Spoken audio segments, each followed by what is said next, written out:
Want dan kyk ons hier oor hoe die mense saam praat. Dis nou Marco Rubio wat gesê het, die bal is nou in die Russe se hande. Dan kom Ursula von Leyen, die president van die Europese Unie, en sy sê, the ball are in Russia's court. Dan kom Kaja Kallas, en sy sê, the ball, as always, is in Russia's court.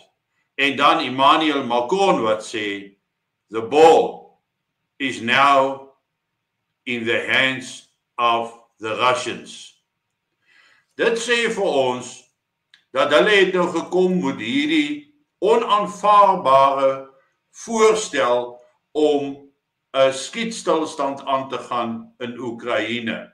Die Russe het al baie gesê hulle sal dit nie doen nie, want dit maak geen sin vir Rusland om nou 'n skietstilstand te aanvaar nie, want dit gaan die slagveldvoordeel en oorheersing wat hulle tans geniet, gaan beperk word indien daar nou 'n skietstilstand is, as gevolg van die redes wat ek ook genoem het, dat Oekraïne dan weer hulle magte kan herorganiseer, nog wapentuig inbring en alles wat daarmee saamgaan, en Rusland sal dit nie doen nie.